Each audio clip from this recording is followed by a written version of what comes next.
मग भावाचा फोन येऊन गेल्यानंतर त्याच दिवशी 4 वाजता परत फोनची रिंग वाजते आणि मग तो भावाचा फोन असतो आणि ती फोन उचलते. मग भाऊ म्हणतो, अगं ताई, आपली आई ना या दुनियेमध्ये नाही राहिली. तुला सांगितलं होतं ना की जास्त सिरियस आहे म्हणून, आणि ती तुझी सारखी आठवण काढत होती, पण तू नाही आली. आता डॉक्टरांनी सांगितलंय की बॉडी जास्त वेळ ठेवता येणार नाही.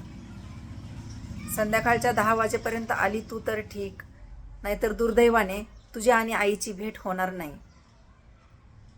असं म्हणल्यानंतर तिच्या हातातला फोन खाली गळून पडतो आणि तशीच धावत नातवाच्या शाळेत जाते आणि नातवाला शाळेतून घेऊन येते, शेजारच्यांकडे ठेवते आणि घरात आल्यानंतर कपाट उघडते, पर्स घेते आणि ज्या समोर नोटा दिसतात त्या सगळ्या नोटा पर्समध्ये टाकते आणि घाईघाईने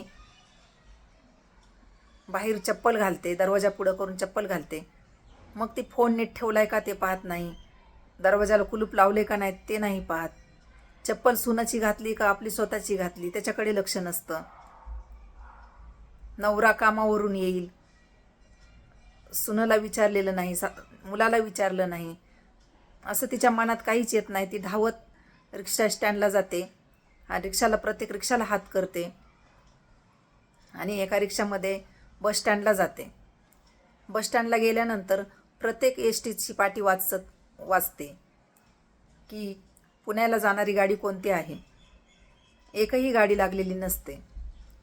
मग ती चौकशी कक्षामध्ये जाऊन कंडक्टरला विचारते की पुण्याला जाणारी गाडी किती वाजता आहे. ते कंडक्टर सांगतात की आत्ता 15-20 मिनटापूर्वी शेवटची गाडी गेली आहे, आता डायरेक्ट उद्या सकाळी पहाटे 5 वाजता सकाळच्या गाडी आहे, तोपर्यंत गाडी नाही. हे ऐकून नंतर एका बाकावर जाऊन मोठ्या मोठ्याने रडत बसते. अश्रू अनावर होतात. आई जे काही बोललेलं ते सगळं तिला आठवतं. आई मला सांगत होती डिलिव्हरीला गेल्यानंतर, अगं 15 दिवस राहा. मी आईचं ऐकलं नाही. नंतर मुलाचं लग्न झाल्यानंतर पण आईने मला किती वेळा सांगितलं की अगं येऊन जा 4 दिवसासाठी. तेव्हा पण मी आईचं ऐकलं नाही. नंतर नातवंड झाला त्यावेळेस पण आईने मला किती वेळा बोलवलं की अगं ये तू 4 दिवस राहून जा. त्यावेळेस पण मी आईचं ऐकलं नाही. तिला फार वाईट वाटतं. ती मोठ्या मोठ्याने रडत असते.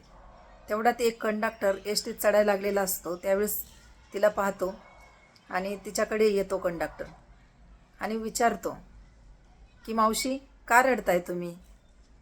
पैसे नाहीत का तुमच्याकडे? तर ती म्हणते, अरे बाळा, पैसे आहेत माझ्याकडे, भरपूर पैसे आहेत, पैशाला काही कमी नाही, पण एखादी गाडी पकडावी आणि त्या गाडीमध्ये जावं आणि जिची भेट घ्यायची ती आता मला भेटणारच नाही. आता जाऊन तरी काय उपयोग आहे, असं म्हणते आणि खूप रडते. आईचा जीव मुलांमध्ये खूप असतो. मरेपर्यंत लेकरावरती जीव असतो.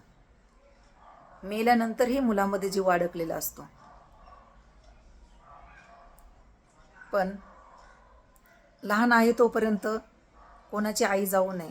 मोठं झाल्यावर तरी काय वाटत नाही, पण आईचा जीव मुलांवरती मरेपर्यंत असतो. तुम्हाला स्टोरी आवडली का? कमेंट करून सांगा आणि व्हिडिओला लाईक करा. धन्यवाद.